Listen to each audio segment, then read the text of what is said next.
Support for Elwood City Limits is brought to you by Facebook, Facebook.com/Elwood City Limits, Twitter, @ECL Podcast, Tumblr, ElwoodCityLimits.tumblr.com, and Gmail. ElwoodCityLimits@gmail.com. And from listeners like you. Thank you. And my free time. Got to get that in there.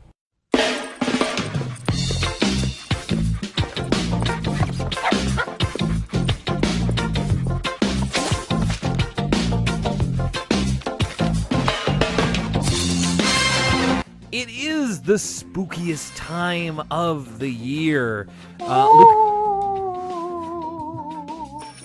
at... Whoa. Oh, no. Lucas is here no more. Oh, no. Die. The ghost of Lucas. Oh, no, it's Spookiest Mancini. Ooh. Oh, come scare you. What's that in your mailbox? Why, you're being audited. Ooh. no. This is terrifying. That Greek yogurt you bought has gone bad. That's all I had for breakfast this week. No. The street cleaning car's gonna drive by on 1 a.m. Oh, I hate that. This is the worst Halloween ever. Happy Spooktober, everybody. Happy Halloween. Yeah, there you go. Spooktober. I was waiting for you to drop that. It didn't seem like much of an October without us celebrating the spookiest time of the year here on Elwood City Limits. My name is Will Young. I'm your still living host, and my apparently undead companion is Lucas or Spookiest Mancini. I'm back to life. I don't know what got into me, but I'm back to normal, and I'm ready to talk about an episode of Arthur. You must have been possessed. That must have been right. Exactly. That's the running theory. That or I haven't been taking my medication. You watched too much of that Exorcist, I guess. It's getting in your head. Yeah. There's like a TV show or something, right, on Netflix? Yeah, I just watched the first season. I saw you tweeting about it. It's good. It's very good. All right, above and below. Is it better or worse than the Friday the 13th episodic series? Have you seen that? Have you watched any of that? No. I just it's like a punchline, but I hear it's like one of those. For some reason, every single anthology horror television show is made in Canada. Yeah. Like, Are You Afraid of the Dark? Goosebumps, and if I am correct, I think the Friday the 13th one is just that, but it's for like teenagers as opposed to kids. Like it's just a Canadian horror anthology TV show. Yeah, I mean, it's how they keep scares high and production costs low. I think you're right on that. I never watched Friday the 13th, the series. I know it has nothing to do with the movies. I was also rewatching the Nightmare on Elm Street documentary, and I forgot there was a Nightmare on Elm Street anthology show, Freddy's Nightmares. Ooh, the Scream TV show's really bad. Is it? Oh man. Oh, it's very poor. I've been kind of curious because I kind of like those Scream movies. I love Scream 1. Screams 2 through 4 I can kind of take or leave, but I'm a big fan of Scream 1. Scream the series has just about nothing to do with it. Well, I guess that's good. It doesn't drag down anything good that the movies could be offering. So I guess that's all you can ask for. All right. Well, on a slightly less spooky note and on a much higher quality note, we've got an episode of Arthur to talk about. So follow along at home, boys and ghouls, and because this is our last episode before we get into Halloween. I hope everybody has a happy Halloween coming up this Tuesday. So this sorry, before we get into it, this is going to be my one chance to ask this, Will. Are you attending any Halloween get-togethers this year, and do you have a costume picked out? No and no, I'm afraid not. I don't normally go to Halloween parties because, well, I'm not usually invited to them. And my little niece this is her first, it's not her first Halloween, but it's her first one where she'll be able to have a costume, so she's going to dress up like a rhino. Like a rhino? Excuse me? Yeah, like a rhinoceros. Like the rhino? No, like just a gray one, just a cute little baby rhino. Like rhino as in she's gonna be like, gore, gore! No, she's not going to be pile driving people through tables. She's just going to be looking cute like she does. You know, that would be a pretty good, like, if you wanted to do a group costume, if she's a rhino, and then you could be Babar, that's a little bit of Elwood City continuity for you. Oh, I mean, yeah. They're both gray African mammals. That's right. If I could get that Babar costume together, then she could be little baby Retaxas. Oh, I was wondering if there was a rhino in Babar. There is. That's like the kind of political faction that the elephants are kind of. Well, there is. I really know very little about Babar, is what I'm learning.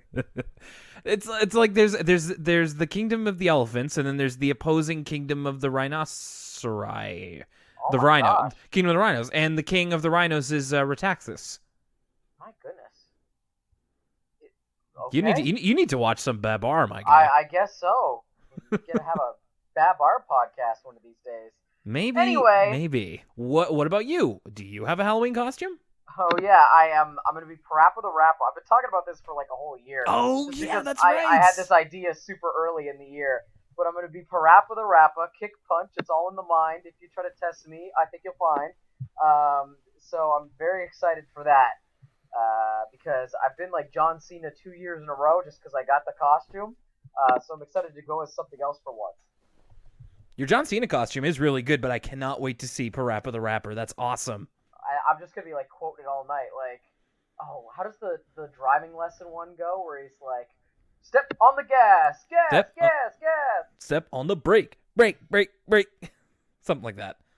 Yeah, I didn't get that. I did not get that far in Parappa the Rapper. It is a very Isn't that difficult level like game. 2? I think it's like level 2. So it's time to get right into the episode at large. This was one that I, again, wasn't sure about from the name, but almost as soon as it started, I connected the dots in this one. It's DW's name game.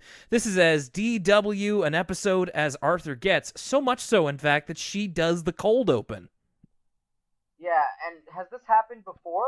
Like, I feel like every time someone other than Arthur is involved in the open, I always ask this question. I'm like, is this the first time it hasn't been Arthur? And I know I've asked that before, so I know she's not the first non-Arthur to introduce an episode. But is this the first time DW's done it proper?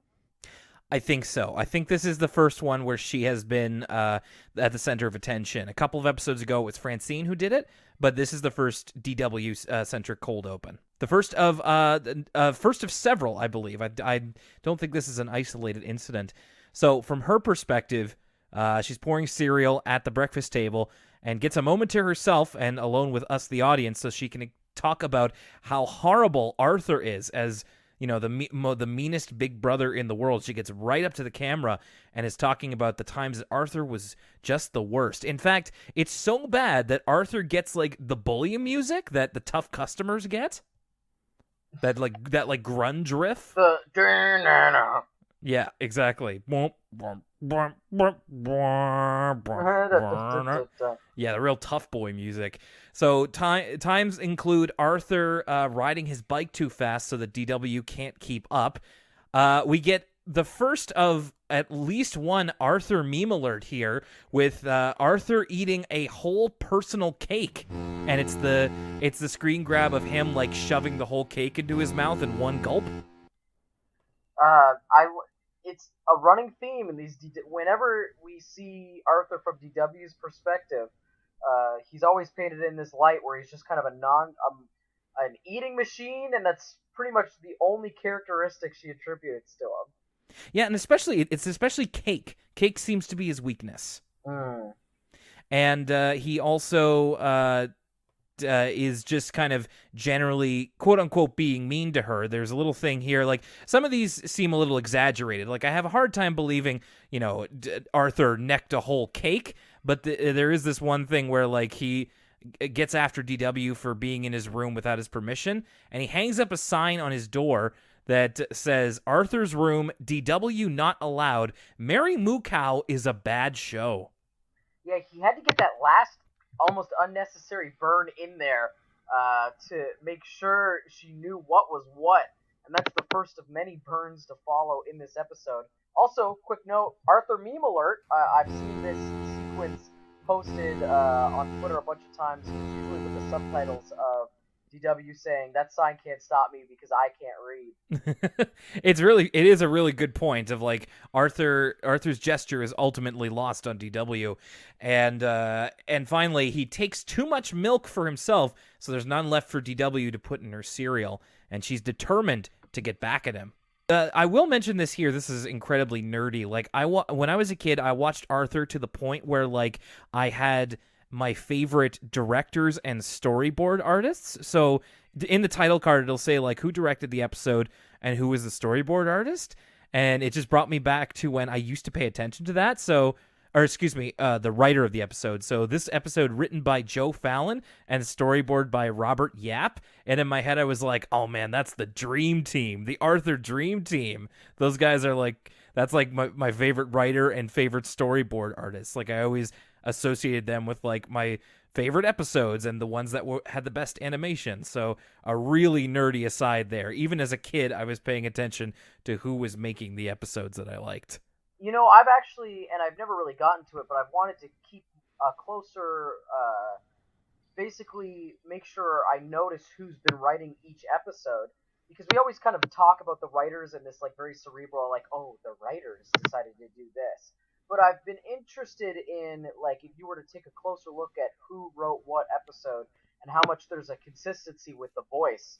Like, oh, like, these 3 episodes were written by this person, and you can kind of see the narrative similarities throughout. So I didn't know that you had always noticed that much about who was creating what episode. I'll have to look to you more when I'm asking about the writers and stuff like that.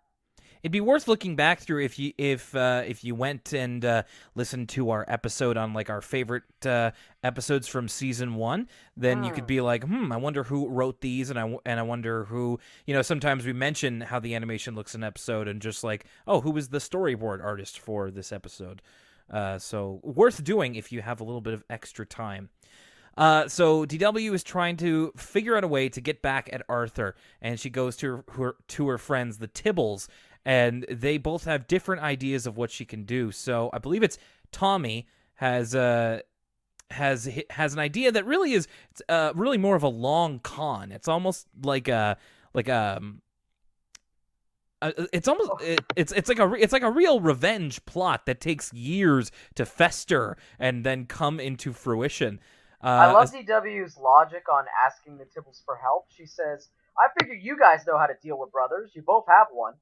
I mean, she ain't wrong, and it's a place to start. And I feel like if you're gonna get some advice on some shady stuff, the Tibbles are your go-to guys. So Tommy's whole thing involves Arthur growing up and becoming an accomplished concert pianist, like to the point of like he's like the equivalent of he's like the Yo-Yo Ma of concert pianists. He's like getting out of a limo. He's got like a long scarf on, and somebody even in the crowd like has their piano strapped to his back, and he's like, "Arthur, sign my piano." This whole plan hinges on that. This will be what Arthur grows up to be, and DW at first thinks that she won't show up, but no, it's in fact she will show up late. She will noisily kind of excuse me, pardon me herself over to her seat, and then when she sits down, she will just go ham on some potato chips to the point where it distracts Arthur. Yeah, this plan, while ingenious, is predicated upon a bunch of like happenstance that aren't exactly sure bets. So while good in theory, it really is, like you said before, a long con. It's kind of like appropriate for Halloween. It's kind of like a jigsaw scheme of like it supposes a lot a lot of people's behavior. I would like to play a game. Arthur, on your right you see a slice of cake. You have to eat the whole thing. There's a key inside. You gotta swallow the key, and then you gotta cut it out. You have spent your years being mean to your sister, and now it is time for you to collect on the words you've said. Yeah, he's like in a room. It's just like playing Crazy Bus over and over again. Cake Make or it stop! Cake or Crazy Bus? cake or die. Make your choice. I'm gonna see Jigsaw when it comes out this Yeah? week. Oh my god, it's coming out this week. I'm so excited. Really? Yeah.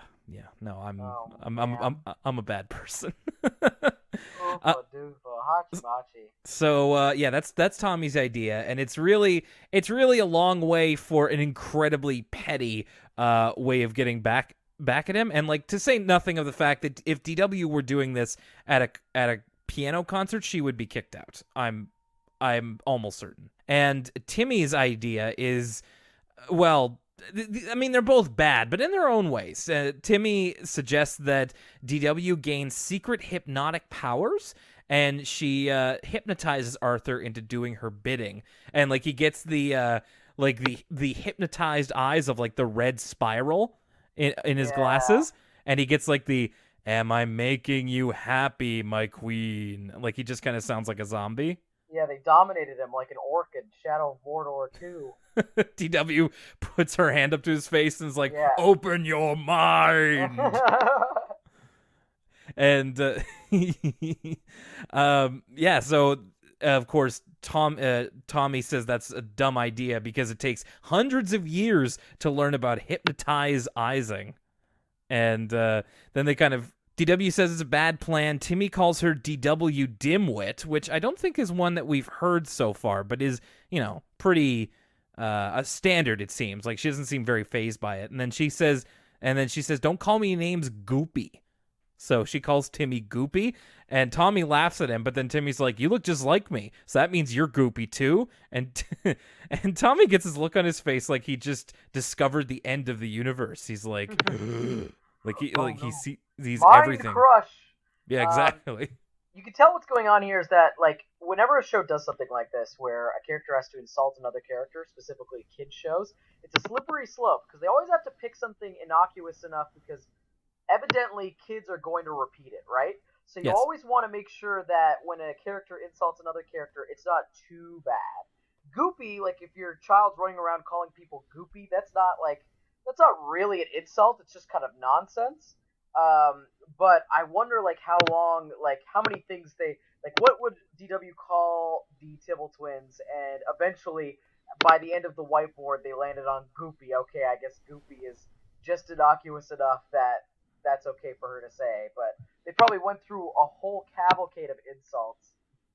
Yeah, probably. And like, and in real life, sometimes kids even at DW's age can know some words that they shouldn't be telling other people. And eventually, like, the Tibbles admit that DW is so good at name calling, the solution is just to call Arthur names.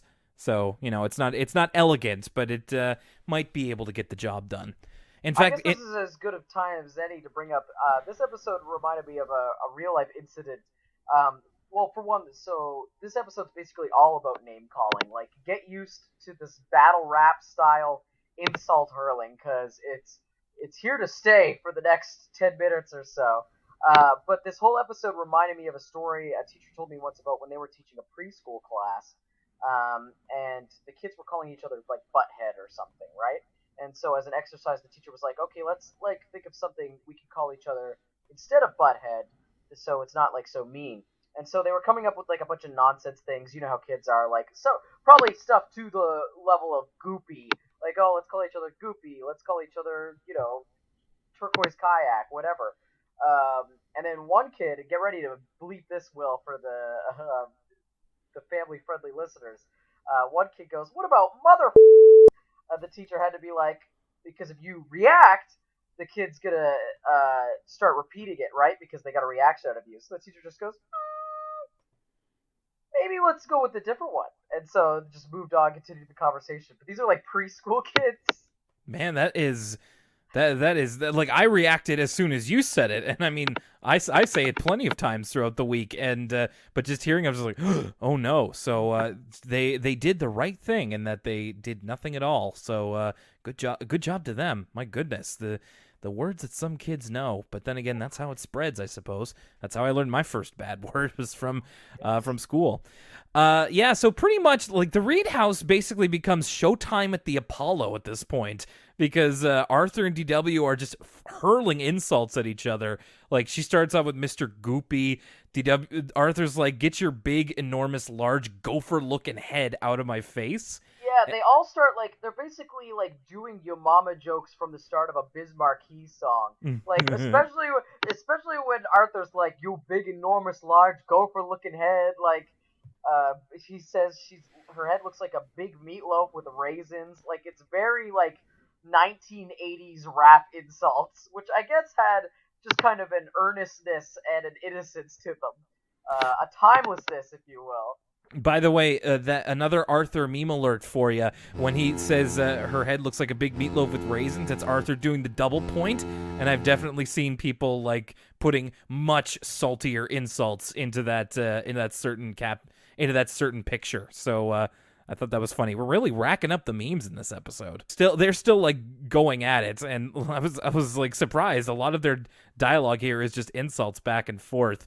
Catherine is babysitting them that night as mom and dad prepare to go out, and she decides to cordon them off to opposite sides of the house. And I love the cut here. It's just like Catherine's just like, go to opposite ends. Like, DW goes to her room, Arthur goes back to the den, and then the scene just cuts and they are screaming at each other in DW's room. I'm like, well, what happened here? But yeah, we kind of join the argument in medias res. We get a quick explanation. Arthur said DW stole his red crayon, but DW had a good reason, because it's a castle coloring book, and it's a lot of bricks. Yeah, so she needs that red one to keep it going. And, fair enough. Arthur does get his crayon back, though, and so DW is still determined to keep insulting him, but she can't think of another word for boring. And this is where we get a little bit of a sub thing here, where Catherine's doing her homework. DW asks her like another word for boring, and then Catherine introduces her to to what a thesaurus is, which is, a dictionary-like book where you can find different meanings to words. It's kind of like the website thesaurus.com if it was a book. If it was a book. And this is, again, like I've talked about this many times, of like how Arthur has taught me words I didn't know before. There are a lot of choice words here in this episode, thanks to the thesaurus as part of the plot line. So I'll just go through a couple of them real quick, because essentially there's like a 2-minute sequence of them going to Catherine, finding out new words, and then using them on each other. So there's like tedious. DW says Arthur's stomach is distended from eating too much cake. He is adipose and corpulent. Arthur calls DW vapid, and DW comes back by calling him heinous and atrocious. There's so much beefing in this episode. You'd think like it was like Joe Budden who was arguing with DW, not Arthur. Yo, I can't vibe with this. DW is just I don't like this. Why are we talking about DW? Every time I come in here, you guys want to talk about DW. I don't want to talk about DW anymore. I want to talk about lyricism, not these dumb young kids like DW and Lil Peep, Lil Pump. That was good. I like that a lot. Yeah, I'd say DW gets the better of this if we're ranking this on bar for bar. DW's got. That's right. We're gonna do a rap genius video where they rank the bars. How many did DW get out of 5? And I would tend to agree with you. I think DW, especially for someone not as knowledgeable as DW, as she says herself, she can't even read. She comes off with the better burns. Big time. And in terms of just sheer quantity, Arthur's just got vapid, but she's got all of the other words. She's into this. And then finally, Arthur does calls her DW dimwit, to which DW's like, Timmy Tibble came up with that, and he's my age, so you lose. And Arthur realizes the kill switch for this argument is to use the one word that she hates, Dora Winifred. And then he chases her around the house yelling Dora Winifred, which is her full name, at her. It reminded me a little bit of Dune. DW's like Muad'Dib. Her true name is like a killing word. Arthur's crazy arched eyebrows as he is excitedly screaming Dora Winifred, Dora Winifred. and his like eyebrows are almost vertical. Like that's how much they're giving Arthur the evil eyes. He does get like a sick joy from calling her Dora Winifred, and like is eventually DW's like begging for mercy, and Catherine takes her to bed, and Arthur looks at the camera and he does like a like a real villain laugh. So he's relishing his role as a heel. So yeah, DW goes to bed. She goes to bed with the idea that she will get back at Arthur somehow, and that's what informs what is basically the rest of the episode. And it's DW's dream. This really goes places. Yeah, it's weird because this episode almost doesn't follow a 3-act structure. It's kind of pre-DW dream, and then like the episode is basically 1/3 reality and them just insulting each other with big words, and then 2/3 DW's stream of consciousness dream world, where anything is possible. At Flying Rhino Junior High. So DW's dream starts off with her in paradise, essentially. Like she's in this like wooded meadow with all the trees and flowers dancing with pleasant music, very Disney-esque. But then Arthur shows up. He's riding a cloud like he's Son Goku, but he's got a wizard hat on, and he ruins everything by continually saying, like he says Dora Winifred, but he's also got a bit of the witch voice, so he's like, Dora Winifred, Dora Winifred, and it comes out as like ABC magnets that you would put on the fridge. I was trying to figure out the way to like describe the giant block letters that like fly out, but they are like the colors, the primary colors of like an ABC magnet, but just giant, and they he's causing both emotional harm and physical harm. Yeah, he eventually ends up destroying paradise, which, I mean, if you looked far enough into this, you could read something biblical into it. I choose not to, but hey, if you want to, elwoodcitylimits@gmail.com. And DW runs away crying, and she's intercepted by her friend, Walter Deer. That's right. I like the idea of Walter Deer. Of basically DW's getting this extended cast of imaginary characters. In addition to Nadine, now we have Walter, who's shown up on 2 occasions now as DW's imaginary friend. And it's just like a fun little piece of continuity that, again, breathes more life into the Arthur world. And, I mean, hey, we've seen Walter Deer at this point more times than we've seen Toadie, her quote-unquote pet. So, you know, imaginary though he may be, he seems to be more real than that stupid frog. Oh, listen. I'm on the Toadie Defense Squad. I almost called him Toby. The Toadie Defense Squad till I die. Hashtag save Toadie. Hashtag free Toadie. I totally forgot that. That you were on his bandwagon. Right. So Walter comes to her rescue. This weird gag that they do of like, Walter gives her a like a hanky, and she blows her nose, and it's like a 30-second gag where it cuts to Walter, and he's like checking his watch and like waiting for her to be done. Yeah, this was funny. It just seemed a little out of place. It was almost like a Simpsons joke or something. You're right. It's not something they usually do. Just like a visual gag. It's now that I think about it, usually the jokes at Arthur are either in their writing or like someone reacting to something. It's not often they do this. Like this is like just straight up like an SNL joke or something. I'm just like, she's crying and Walter's like, okay. Well, this reminds me of an episode of Freakazoid where like Freakazoid's drinking juice, and then like all of a sudden he gets surprised and there's like a solid 50 seconds of him spitting out the juice. It's just a very, very off the wall thing for Arthur, which is normally pretty structured in its humor. Not that it's a bad thing. It's just I did not expect it. So she has to go see the oh man, how do you say this? She has to go see the thesaurus, and so that she can find a word to call Arthur. Essentially, Walter shows her a picture of where the thesaurus lives, because she keeps calling him the Saurus, and we get to why in a little bit. He shows her a picture of the library, and she just kind of jumps into it Mario 64 style, and is just like, you didn't expect me to walk all the way through the woods. That'd be so boring. So she really cuts to the good stuff for the better of all of us. You say Mario 64, I say it's kind of like Comic Zone on the Genesis, where she's hopping between panels. Ooh, I like that better.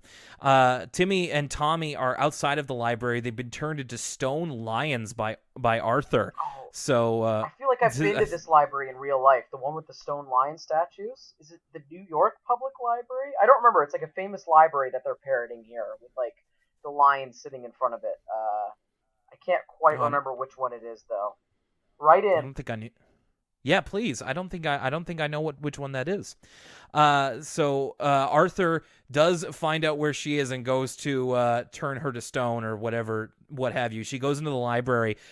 We get a little thing here where Miss Turner is showing her to where the thesaurus is, and she goes through all of these large books, like kind of like that cold open that we did earlier this season about the one where Buster hadn't read a book, except she keeps opening them up and it's like different stock footage collections. So it's like it feels like one of those like multimedia CDs, like the Encyclopedia on CD, where like and like Encarta.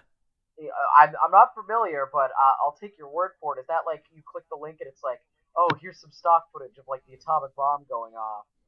Yes, absolutely. Encarta was a CD-ROM encyclopedia that you could get that Microsoft put out in the 90s. I'll tell you what, I was not expecting to see Fidel Castro in an episode of Arthur. That took me by surprise. Nor necessarily the Reverend Dr. Martin Luther King Jr. I mean, I would more expect to see MLK than I would Fidel, but it's all history. It's all interesting. That's a great point. She goes through like, so it's like history, science and technology, and nature, and then she kind of ends it like with like, wow, I didn't know all this stuff was in the library. So it's like, more of Arthur pushing its pro-library agenda. This is just kind of a quick ad for libraries now I think about it. It's not really important with the plot, but it is fun. Anytime we see FMV in Arthur, it's like a fun little surprise. FMV. And so finally DW finds the thesaurus, as she calls it, but he says it's one word, thesaurus. The thesaurus. And it's like a giant it's a T-Rex, but it has like a graduation cap, glasses, and like a pointer, so it kind of looks like a stereotypical academic essentially. Play on words as in like Tyrannosaurus, thesaurus. It makes sense as like why a little kid would have interpreted a thesaurus like as a dinosaur, because besides thesaurus, there's pretty much the only things that end with saurus are dinosaurs. Yeah, it's pretty clever. I think it's pretty good for kids. So she's looking for the perfect name to call Arthur, and the thesaurus, I can't wait to stop saying that, it asks her to think of 3 different words for Goofy, to which she says silly, foolish, and Arthur, which he accepts as correct. And then he whispers in her ear the word to call Arthur, but we never hear what it is. So it's like the ending of Lost in Translation. Whatever she says to Arthur, I bet it's just right. So whatever it is that the thesaurus gives her... okay, that should be the last time. She goes outside to tell Arthur, who is eating a slice of cake on his cloud, true to form.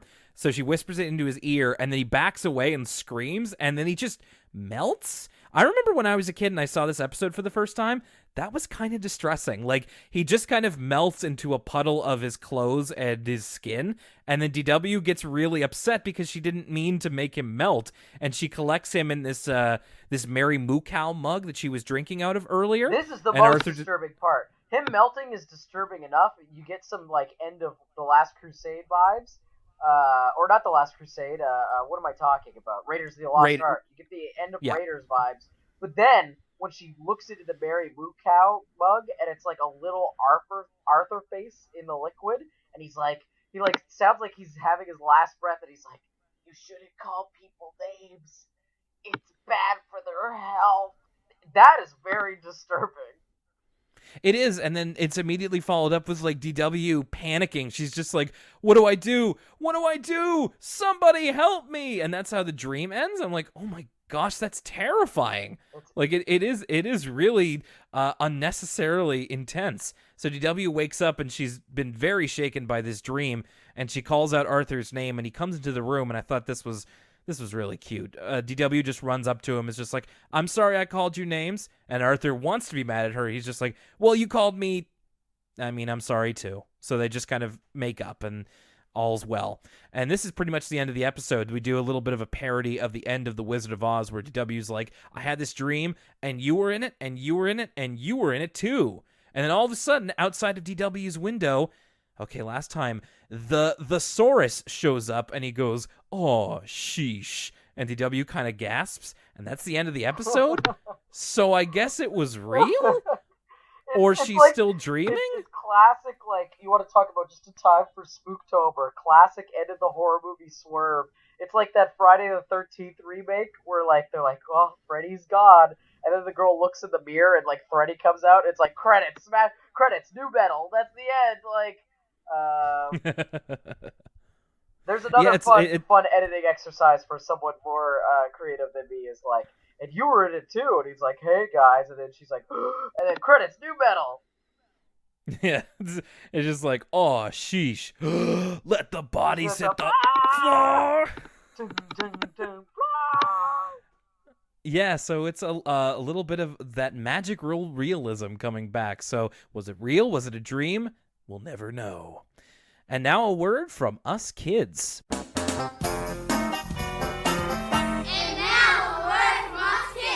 I was waiting for this one. I was thinking of like, I wonder when we're going to get to this one. And we finally did. So this is all about, not calling people names. And the kids have this idea to create this song. It's not really a song. It's more of just a rhyme, but they kind of sing it. And it will get stuck in your head if you listen to it. It's like, na na na na na na na na na na. And then they go around to each kid and they all have a different kind of face made out of cardboard that's on like a stick, and they put it in front of their face, and it's like a different thing. So it's stuff like football head, fish head, basketball head, it's pizza head. It's like if the kids were Mega Man bosses, but instead of man, it's head. 2 questions. 1, do you think this predates Hey Arnold? Hey Football Head? Oh, because of Football Head. This is probably around the same time. This I think we're still in 1998, so I feel like Hey Arnold was either just about to hit Nickelodeon or was on at the same time. So it certainly would have been pretty close. Secondly, the best at burning these kids with insults are the 2 girls. They're not the ones with the football head, but they're the second ones. Like, they just go way off script, and they're like, you can tell, like, it almost sounds like they're just about to swear. Like, they're just like, you stupid ass, like, look at you with your dumb ass. Like, they just, like, are laying into this poor kid. Yeah, I feel like I absolutely agree with you. It seemed like if you let them go, they could really tear you down. And I was like, man, in a few years, they're going to be untouchable, those 2 little girls. My favorite line from this whole thing is like, so every different head gets its own little vignette where it's like, hey, don't call me names, that hurts my feelings. Yeah. And the one with the girl with pizza head, 2 boys are calling her. She's apparently a big fan of David Lynch's work because she's seen The Elephant Man. Yeah, she's like, I am not a pizza head, I'm a human being. Good call though with the Elephant Man. Yeah, I thought this was pretty cute. I liked the different designs of the head banners. So I thought this was kind of fun and certainly memorable because I was again waiting for it to strike. I just was not really sure where it would show up on our timeline. And now back to Arthur.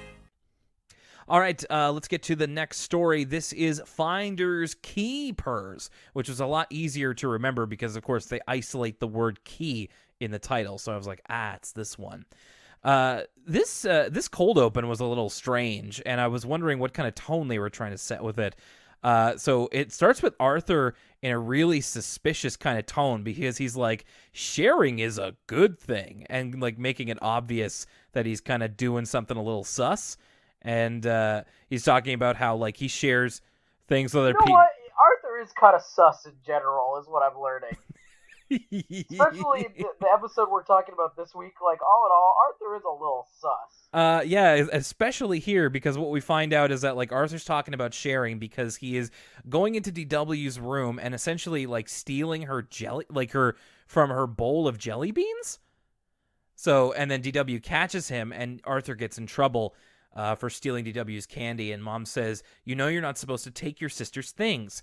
And Arthur says, "But Mom, I was sharing." And he looks at the camera and gives a thumbs up. He's just like basically a few moments away from basically blinking his eyelashes at her. Like the way he says it, he's like, "I was sharing." He really lays it on thick, but I wasn't sure, like, because he's like, "I was sharing," and I'm like, "No, you weren't. You just were taking that stuff. You didn't have any intention of sharing it." So I didn't really.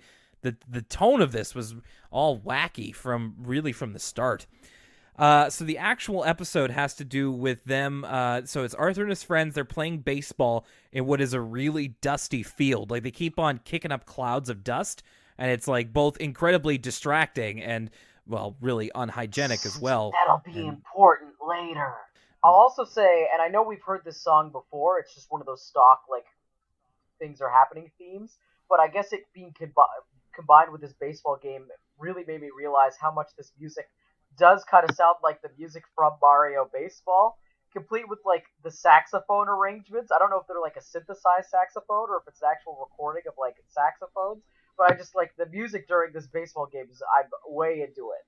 Yeah, I like it too. It's very snappy. It's very jazzy, and you're right. I'm thinking of the saxophone now. It's very, very soothing. I would probably guess that they are, the actual saxophone instruments. I think I would be able to tell the difference, although I'm sure I might be surprised.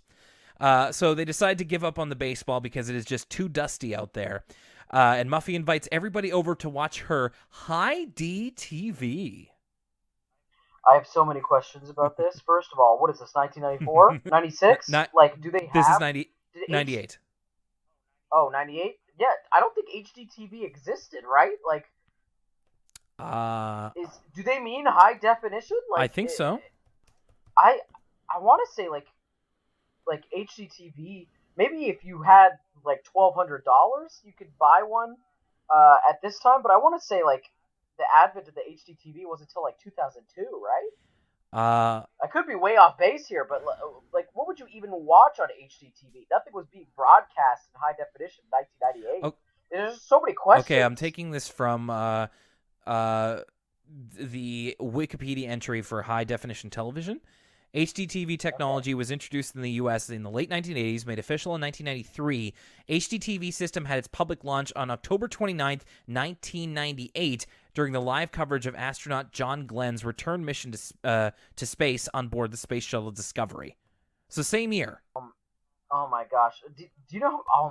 Buffy must have spent so much money on that TV. I can only imagine. Oh, man. That's like if I was to buy one of those 8K, not even 4K, but like 8K TVs right now, have to remortgage a house or something. Pretty much. Now, let me see if Google... I'm just going to ask it. How much was the first HD TV? How much was the first HD TV? Okay, let me see here. The first one is a New York Times article from 1998. HD TV, high in price, high definition, high in price, between $4,000 and $5,000. That's not even that crazy though. Like I was expecting it to be way more. But keep in mind that is in 1998 money, so it would be even more by now. Oh, that's true. Listeners, if you want to look up the full price of what a 1998 HD TV would cost today, please let us know. I'm sure the answer will be baffling.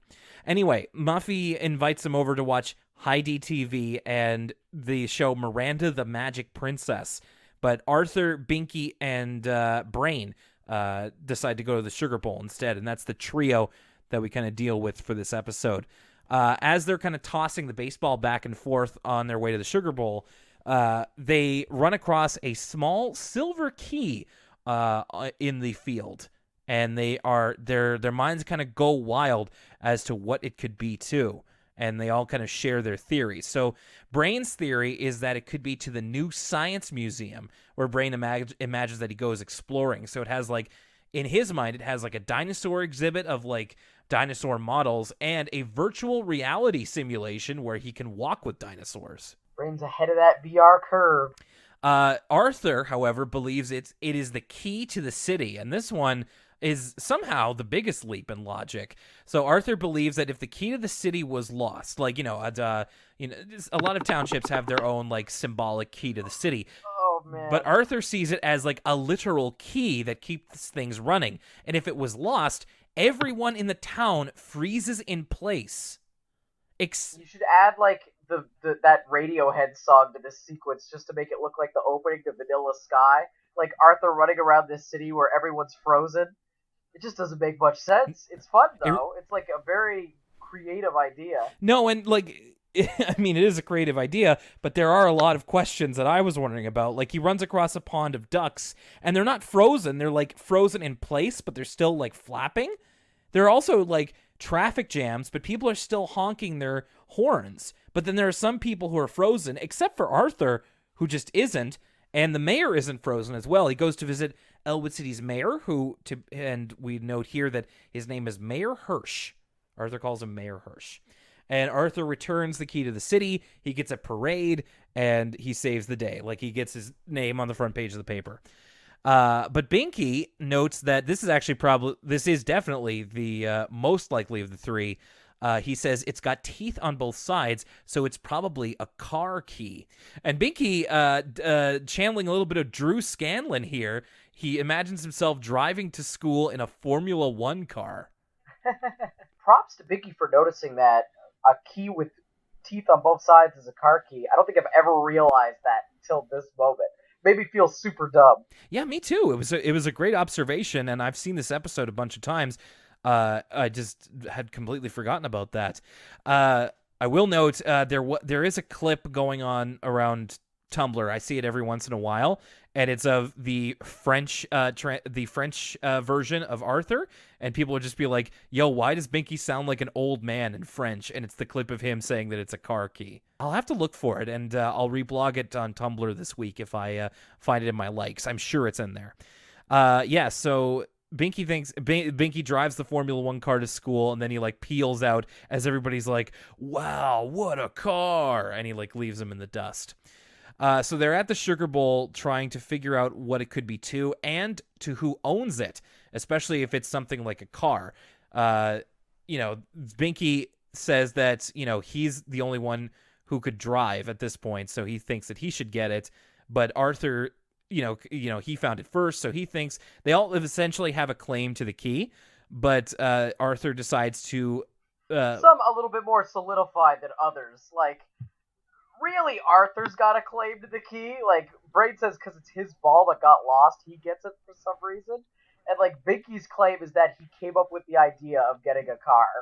Right. You're absolutely right. Arthur does have the most sense because he was the one to find it. But he is also the one who says that they share it 50-50-50, which again, there's some problematic math going on there. It looks like Arthur's operating under a Castlevania Symphony of the Night logic. It's okay. They're in third grade. We can let it go. It's the spirit of the thing that counts. It doesn't sound as good as 33.3, 33.3, 33.3. So they decide to try all of their ideas and see which one the key fits, so that they can figure out how exactly they're going to split it. So Brain tries it at the museum. It doesn't work. Arthur, all of them go to the mayor, which is actually really nice of the mayor of Elwood City to have an audience with these 3 third graders who have a question about the key. But he says their key to the city, which is, of course, huge and gold and really more symbolic than anything, was returned the other week by a nice boy. And so that means that it's got to be Which, again, more questions than answers. Like, how did that big-ass key go missing? How did, okay, this is a little embarrassing, but Will, I don't really understand the concept of a key to the city. Much like Arthur, I get that it's like a thing that gets presented to, like, a kid, like, oh, I saved this cat from a tree, now I get the key to the city. Is that what it is? Is that all it's for? Or? It's kind of like an honorific. In fact, once again, back to Wikipedia, the key to the city is an honor bestowed by a city upon esteemed residents and visitors. So, like, a lot of famous people, like, who are from a certain township will get a key to the city. It's so abstract. How could a city have one key? I mean, I can't pretend. I would love to know more. Maybe from a very informed emailer who would like to let us know. Of course, I had the Key to the City page open, and I'm going to look it up later. But I don't want to. I'd like to keep the episode going, not just reading Wikipedia entries all day. So yeah, Binky deduces that means it's got to be a car, which has all three of them pretty excited. But Binky kind of tries to cut him down a little bit by saying that. He is the oldest among them, so he will be able to drive a year before them, which means the car will be all his. But then Brain and Arthur come back with the fact that since they will all have an ownership to the car and the key, then Binky will have to drive them around. And we get a little bit of a perspective flash forward.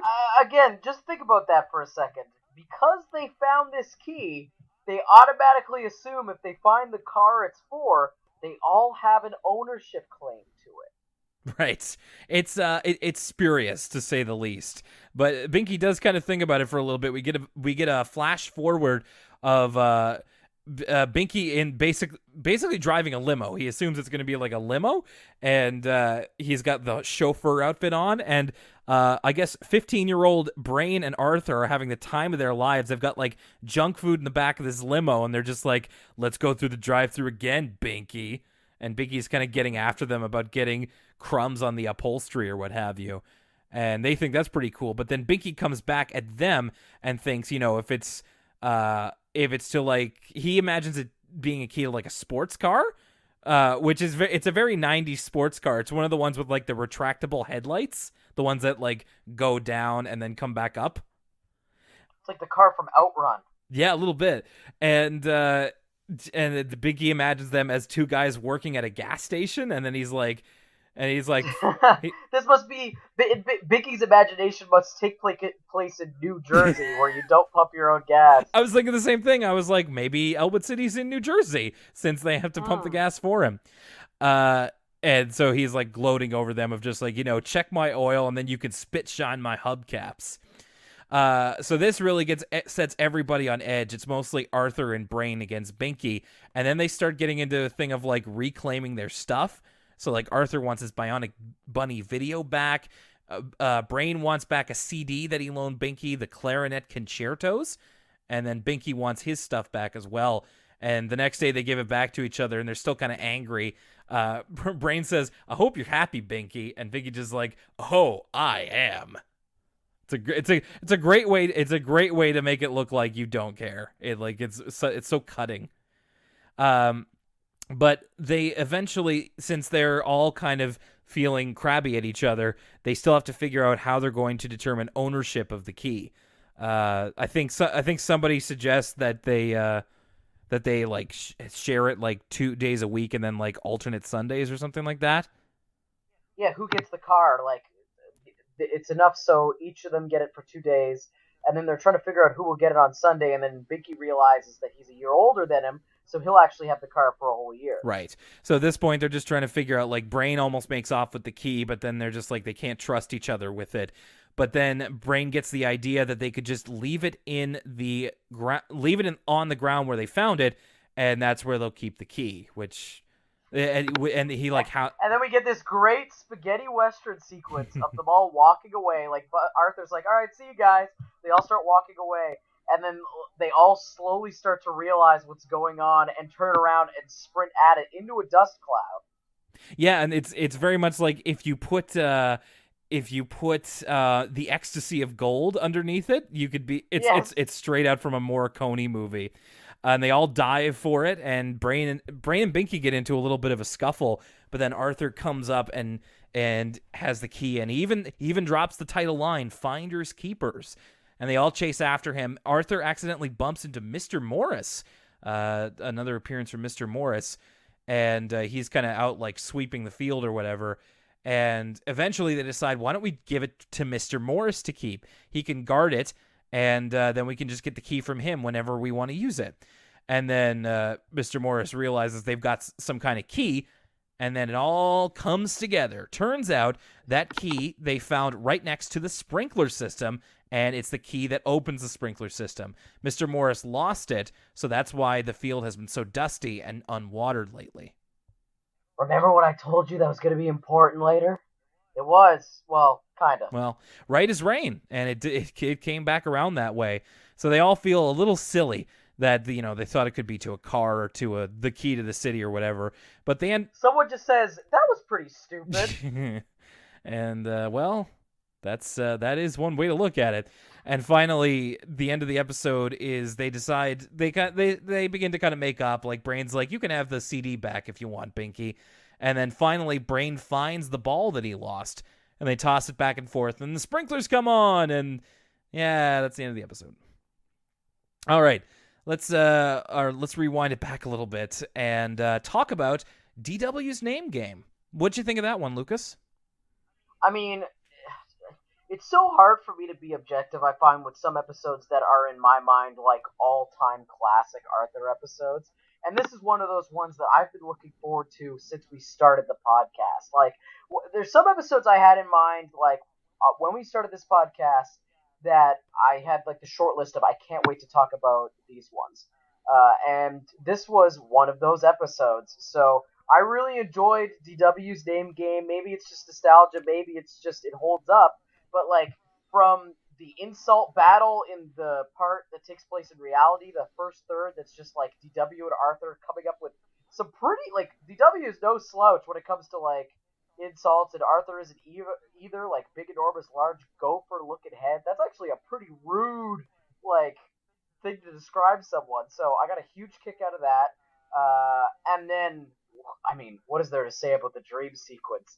Like, evil witch Arthur with his, like, oh, Winifred. It's one of those all-time moments that I associate with watching Arthur and enjoying Arthur as a kid. And so I really enjoyed it. It's just so creative. Like,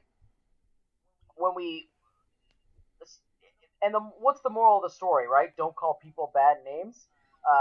What a way, we complained a couple episodes ago about how an episode was hitting us over the head with the moral, and it just wasn't creative. It felt like an after-school special. This is like the complete opposite, where it's like, don't call people names because they could melt in your dreams, and you have this horrible Lynchian dream where you figure out the forbidden words, and it melts your brother. Like, I don't know. I really enjoyed it. How about yourself? I agree. I think this is absolutely one of the best ones of season 2. And it kind of took me by surprise because when I remembered what it was about, I was like, oh, okay, it's this one. I didn't have any expectation for it. You're right. The key of this episode is its creativity. And that's a great point that you made. Like, they could have made this simple moral like any number of ways. Like, if I were approaching it, it wouldn't be nearly this creative. There's a fair amount of callbacks in this whole thing. I mean, I have to give them kudos, as someone who has a degree in English. They used quite a few $10 words in this episode, which I was very happy about. It's fun. No matter if you're a kid or if you're an adult, there's something to enjoy in it. Like, the roasting in it was really kind of taking me aback. As you said, it was pretty no holds barred for a kid's show. Even stuff like DW doing the cold open, which is pretty creative. All of the ways in which, the dream gets really wacky and kind of out there. I've been thinking recently about how a lot of the episodes in this season have been kind of in between, how Arthur started out, which was a bit more grounded, which I like Arthur when it's grounded, but then I know that coming up in the future, there's going to be a lot of Arthur episodes that are really out there. And I'm really excited for Arthur to get more out there, to get more off the wall. And this kind of seems like a vision of things to come. And I thought it was really good. As much as I praised Buster's role as sort of the friend from afar, I feel like with his departure, we've kind of gotten a little bit more grounded. Like, he was usually the one bringing, like, the really crazy scenarios. So I'm interested to see that sort of vibe return. Big time. And this is kind of hopefully a promise of things to come. Then we get to pretty much the polar opposite of this one. Not to say that it's uncreative necessarily, but I was baffled by how little, like, there's almost nothing to the notes I wrote on Finders Keepers. For DW's name game, it's like I had all kinds of things written down. I was, making comparisons, all this kind of stuff. With Finders Keepers, I was just writing down what happened in the episode.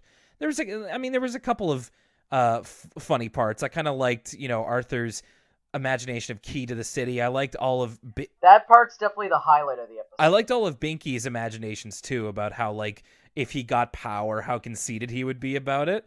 But other than that, it's like totally unremarkable. It's just kind of this thing happens, then this happens. There's not a whole lot of, comparatively, it's not a whole lot of imagination. It's just kind of a straight up story told in the Arthur style, and there's not really a whole lot of interest going on.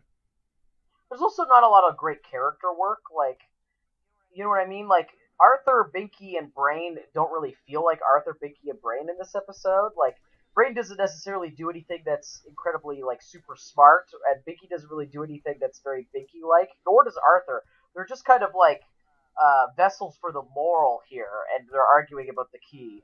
Some things I did like was Binky's, like, trying to break into cars. Like, he's like, all right, let's try some cars first. Like, his plan was to just try this key on every car in the city till he found one. It's just so ridiculous, the idea of you can find this key, you get the car. But I like this episode a lot more in theory than I do in actuality. Like, Binky, Arthur, and Brain as a pair isn't a pair we get to see that often. But they don't really do much with it. They kind of squander the opportunity of pairing those characters together. And so I just kind of find this episode just a little bit boring. Yeah, there's really not a whole lot to it, and I wasn't exactly looking forward to talking about it. It's a disappointing follow up to what was a great first half of the episode. And it's not egregious or anything like that. It's just like it's comparatively shallow to something like DW's Name Game, which I would agree with you. I think is in the top tier of what we've watched so far. I do really enjoy that Arthur Vanilla Sky Key to the City sequence. And not to say that it's uncreative, because there are moments like that where it's like, well, that's certainly something there. All right, so kind of a tale of two stories there with that episode. If you want to let us know what you thought, here's the ways to get in touch with Lucas and myself. Also, I want to say, if you're thinking about sending an email next week, I also want to see if you have any Arthur costumes for Halloween. If you send it to one of our social medias or the email address or the Facebook page, I'm sure we could feature them on the Elwood City Limits Facebook. That's a terrific idea. You should absolutely send us your Arthur Halloween costumes if you have any. We can feature it, as Lucas said, on our social media. But where is that social media? That would be facebook.com/Elwood City Limits. Give us a like. On Twitter, we are at ECL Podcast. Follow us over there. On Tumblr, you can follow us, elwoodcitylimits.tumblr.com. Send those emails in to elwoodcitylimits@gmail.com. And, of course, the ways that you can listen to the podcast include elwoodcitylimits.libsyn.com, where you can find all the episodes. That's LIBSYN. On Apple Music, we are in the podcast section, or I guess it would be Apple Podcasts, Elwood City Limits. Thank you to the recent 5-star review that we got over there on iTunes. Keep those up, please. It helps us to be featured along with... So actually, Lucas, I will say this. I was looking at our podcast section on the iTunes store, and now, so when we first started out, the algorithm didn't really know who else to recommend, like what other podcasts to recommend. Oh, this is interesting. Yeah, so you're going to like this. So first of all, I was very pleased to see that one of the podcasts recommended is the Blimey Cow Podcast, which is our friend Jordan Taylor's podcast. Makes sense. And we a fair amount of McElroy Brothers podcasts. I'm sure they show up in, every single podcast in existence recommends as well, though. Yeah, but it is still pretty cool to at least be pretty even cool. Tangentially related to the McElroy brothers. So that's awesome. And if you would like us to be featured even more, please give us a like and a star rating. And you can also find us on the Google Play Store. If you'd like us to be featured anywhere else, just let us know. Lucas, next time that we get to talking, it's going to be the last episode of Arthur Season 2. Oh my, really? Jeez, I gotta start thinking about what's my top 10. If that's the case, Season 2's kind of been a clunker. I have 3 or 4 episodes, not to get too ahead of that conversation, I have 3 or 4 episodes that I absolutely loved, and then everything else was just kind of very middle of the road. Well, you never know. Maybe next week's episode will turn it all around. Maybe we'll end on a strong note, and let's save our extended season 2 thoughts for that special episode. I did get somebody asking on Tumblr this week if we were going to do that, and we absolutely are going to have our favorite episodes of the season coming up as a special episode before the end of the year. All right, so the final episode of Season 2, it's going to be one that I've been waiting for. It's How the Cookie Crumbles, followed by Sue Ellen's little sister. How the Cookie Crumbles is one that I remember very well, and I cannot wait to talk about. All right, so there you have it. One more episode of Arthur Season 2, and then, well, we're going to be getting a very special return. But let's not get ahead of ourselves. I hope you have a great week. Have a happy, safe, and candy-filled Halloween, and enjoy yourself. Send those Arthur Halloween costumes over to us wherever you find us. Lucas, anything else? I am not a pizza head. I am a human being. For Elwood City Limits and for Lucas Mancini, this is Will Young. Happy Halloween, and we'll see you in November.